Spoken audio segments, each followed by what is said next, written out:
Hello, this is Mr. Shah. Today we were talking about an introduction to the atom, just some basic ideas. Today, after this video, you should be able to describe the composition and structure of an atom. There are two important parts. What are atoms made up of, and what do they compose of? What are inside atoms? So let's begin. So what is an atom? An atom is the simplest form of an element. There is a typo here. Simplest form of an element. Obviously can't be seen by the human eye. It's very small. But an example would be Legos. So you can take individual Legos and their pieces and make a bigger Batmobile out of them or something else. So Legos would be the simplest form. Or cells. The simplest form of living organisms is cells. And so you can take these cells and make bigger living organisms. So that's another example. What do we know about the atom? There are many things that we do know, and many philosophers and scientists perform work on the atom that led us to what we know today. Mainly because of a scientist named J.J. Thomson, we know an atom has electrons. Because of Eugene Goldstein, we know an atom also has protons. And because of James Chadwick, we know an atom also has neutrons. So our atom consists of three things: electrons, protons, and neutrons.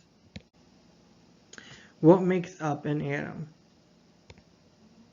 This picture we see of an atom a lot of times, especially if you watch The Big Bang Theory. They have it as their transitions. But what makes up that atom? Protons, neutrons, and electrons. These are called subatomic particles, and all atoms are made up of subatomic particles. Protons are positively charged, usually written with a P and a plus sign for positive. Electrons are negatively charged and usually written with an E with a negative sign for negative. And then neutrons have no charge, which is pretty simple to guess because neutrons also mean neutral, so they have no charge. So how does an atom actually look? An atom has two parts. It has a nucleus and a surrounding cloud.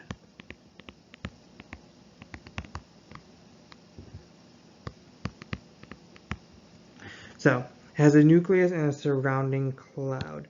The nucleus is made up of protons, which I'll put in blue,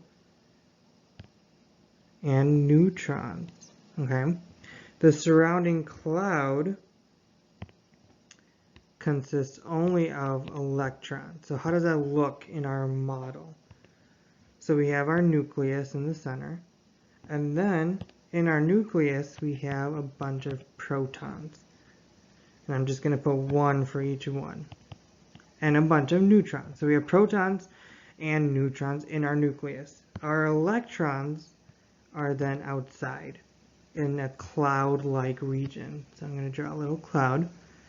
It's a cloud-like region. This electron is moving around this region, all around here randomly. So our atom, I should say, has a proton and a neutron in the nucleus, which is at the center, and an electron that travels around the nucleus in a cloud region. So how are atoms different from each other? Each atom of every element has a different combination. So a gold atom will be different than an oxygen atom because gold has a different number of protons, electrons, and neutrons. So each atom on our periodic table is different from each other because they have different combinations of protons, electrons, and neutrons. So your objective for today was to be able to describe the composition and structure of an atom. To review, I'll do that in black. Students should be able to describe the composition and structure of an atom. The composition is that an atom has protons, neutrons, and electrons. Your protons and neutrons are in the nucleus, and your electrons surround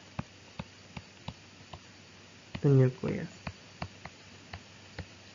And that's how your structure of an atom is organized, with a nucleus and then electrons in this cloud-like region outside. Everywhere. Okay, so this is a simple objective. Hopefully it will be good for you to move on to the next part of the class. If you have any questions, come see me tomorrow. Other than that, see you later.